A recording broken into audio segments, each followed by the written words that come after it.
Christophe Aulnet nous a rejoint, c'est le directeur. Bonsoir Christophe Aulnet. Bonsoir. Fabricant entre autres d'adaptateurs TNT, de box ADSL. Tiens, combien dans le monde de personnes sont équipées de vos terminaux NetGem? Bien écoutez, on a franchi très récemment une barre symbolique des 4 millions de décodeurs HD vendus par NetGem depuis maintenant 7 ans.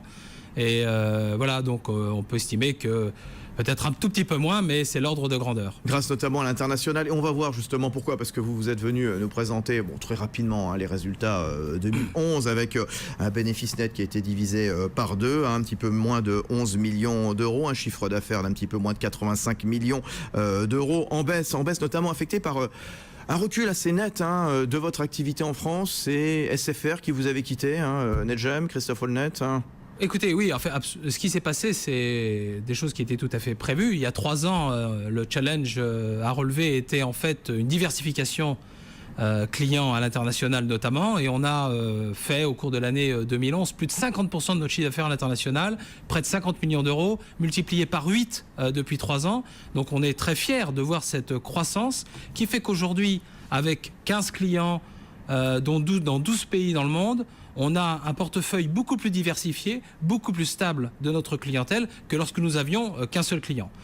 Donc ça nous permet aujourd'hui d'avoir pu faire cette croissance sans dégradation de la profitabilité, puisqu'on dégage un résultat d'exploitation de 12,6 millions, soit près de 15% de taux de profitabilité. Oui, la moitié de votre chiffre d'affaires, c'est à l'international. C'est la première fois chez NetGem, alors qu'il y a 2 ans, il y avait 0 revenu en dehors de France. Alors c'est vrai que vous avez signé des contrats le monde entier, avec l'Australie, qui assure d'ailleurs la moitié de vos revenus à l'international, avec la Croatie, avec Monaco, avec la Pologne, avec le Mexique, et vous avez un objectif, c'est doubler votre chiffre d'affaires international d'ici 2 ans maintenant, d'ici 2014. 3 ans, 2014. En fait, voilà, à l'occasion de l'annonce de ces résultats, on s'est dit, bon, en faisant un bilan, montrons ce que nous avons déjà bien réussi, cette première diversification à l'international, avec un modèle endogène qui fonctionne, c'est-à-dire qu'on est capable de continuer à gagner de nouveaux clients sans dégrader la profitabilité. Donc c'est un modèle très vertueux. Et on s'est dit, eh bien, on va annoncer qu'en accélérant, on va être capable de doubler ce chiffre international à un horizon de 3 ans. Bon, voilà, donc cap sur la planète entière. On en parlait tout à l'heure avec le patron d'Allociné qui a vaguement les mêmes ambitions.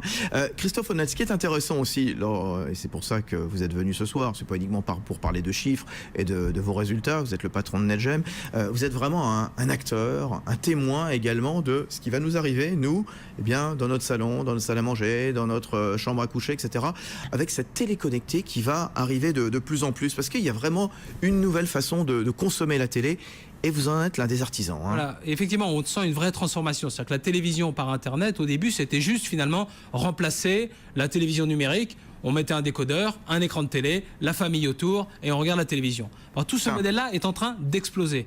Il y a 2 phénomènes en fait qui sont sous-jacents. Le premier, c'est la consommation non linéaire de médias.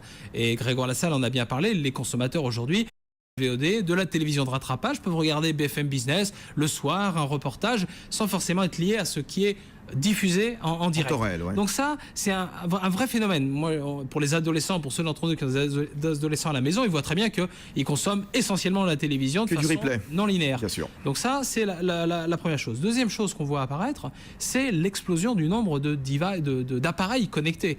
Tablettes, smartphones, PC, troisième télé, connectés, non connectés. Et donc, le nombre d'écrans par foyer, il a triplé, quadruplé depuis 2 ans. Comptez combien vous avez d'écrans chez vous. 7, 8, 9, 10. Et en fait, les utilisateurs, ce qu'ils vont vouloir, les consommateurs, ce qu'ils attendent, c'est en fait de pouvoir consommer tous les contenus sur tous les écrans à tout moment. Ouais. Et c'est bien tout l'enjeu et le défi technologique auquel NetGem s'est attaqué. Avec une nouvelle solution qui s'appelle nCloud, qui va permettre justement à tous ces écrans, des petits, des moyens, des grands justement, de communiquer entre eux, Christophe Aulnet. En fait, c'est ça le nCloud. Donc c'est une évolution majeure du logiciel NetGem, car vous avez présenté NetGem comme un fabricant de matériel, mais le savoir-faire, c'est un savoir-faire logiciel. On a une 30aine d'ingénieurs de très haut niveau qui justement développent ces systèmes embarqués chez NetGem. Et donc là, on va essayer de répondre à cet enjeu de diffusion et de distribution des contenus, c'est-à-dire avoir une box qui va évoluer comme une sorte de média serveur, qui va agréger les contenus qui viennent de la télévision traditionnelle, de la télévision de rattrapage, de la VOD, du monde de l'Internet et des contenus personnels à la maison, parce qu'il y a une richesse de contenus sur les disques durs des utilisateurs, de pouvoir scanner tous ces contenus, agréger et les diffuser avec une interface, une expérience client homogène. C'est l'application donc à la maison de data, quoi, finalement, hein, dont viennent nous parler ici tous les grands acteurs, hein, IBM, HP, etc. C'est du big data, c'est la maison connectée. On va pouvoir consommer toutes ces données, d'où qu'elles viennent, soit des personnels, de la télé, de l'information. Et chaque appareil lui-même va pouvoir effectivement avoir une expérience client homogène, c'est-à-dire que si on veut que ce soit vraiment un phénomène de masse, il faut que pour une personne qui n'est pas technologique et qui n'est pas un geek, il va pouvoir accéder à sa tablette, à son smartphone et avoir la même interface utilisateur qui est adaptée à chaque appareil. D'autant plus que les professionnels, les fabricants de téléviseurs, eux, eh bien, créent maintenant de plus en plus des nouvelles commandes, des commandes interactives, hein, justement pour illustrer un petit peu cette variété d'interfaces. Hein. Alors, avec un bémol néanmoins, c'est que les fabricants de les télévisions connectées, souvent, elles proposent chacune des versions très différentes d'interface, des contenus différents, d'un modèle à l'autre, ça change. Et on voit bien, et Monsieur Lassalle le disait bien, la difficulté en disant que ce n'est d'Allociné, que ce n'est pas vraiment démarré parce qu'il y a un véritable problème d'interface utilisateur et de continuité de service. C'est pour ça qu'on privilégie, nous, une approche qui est une approche de dire le problème, c'est pas la télé connectée, c'est fini. Le problème, c'est la maison connectée. Et donc la télévision connectée, ce qui est intéressant, c'est qu'elle est connectable. Donc on va pouvoir l'utiliser comme un appareil connecté à ce média serveur. Et l'autre chose qu'on va essayer de faire, c'est pas seulement d'offrir une interface à chacun des appareils, mais de faire qu'ils dialoguent entre eux. Parce qu'on voit aussi de nouveaux usages apparaître. On regarde avec un fil Twitter sur les genoux.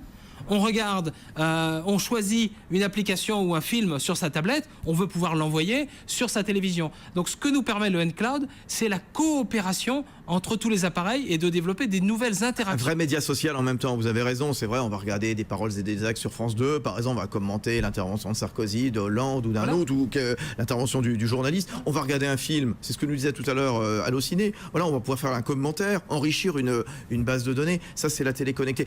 La TNT, il y a quand même toujours la bonne vieille télé, celle qu'on reçoit donc avec le râteau. C'est de la télé numérique certes, mais c'est toujours de la télé. Il y a 6 nouvelles chaînes depuis 2 jours qui ont été décernées. Elles vont arriver tranquillement hein, à la rentrée septembre, octobre, novembre. On verra bien. Ça reste quand même un point fort pour vous, NetGem. Bien sûr, on a été initiateur des décodeurs numériques à l'époque sur la TNT. Et ça a profondément changé le paysage audiovisuel aussi. Vous le savez très bien ici.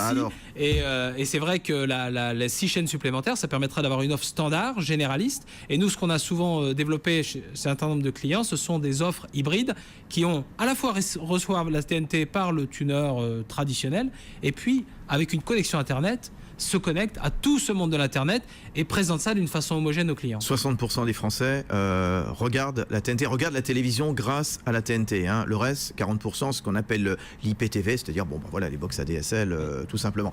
Un mot sur la vidéo aussi. Justement, on voit donc ce système Netflix aux États-Unis, Google qui a lancé son service aujourd'hui de vidéo, de location de vidéos par le net. Et c'est le patron d'Allociné, encore une fois. C'est vrai que voilà, on est très téléciné ce soir dans le Grand Journal. Vous avez il y a Joseph Haddad qui est le patron de NetGem, qui a également des parts dans Vidéo Future. Hein. Comment justement, l'un et l'autre, ces deux mondes vont se marier, donc le monde de la télévision, le monde du cinéma, le monde du DVD. On sait que, par exemple, Vidéo Future a lancé récemment son offre Pass Duo avec justement du support physique et de la location en VOD en même temps. Voilà, donc effectivement, Joseph Haddad est président du conseil d'administration de NetGem et de Vidéo Future, qui ont chacun des patrons opérationnels.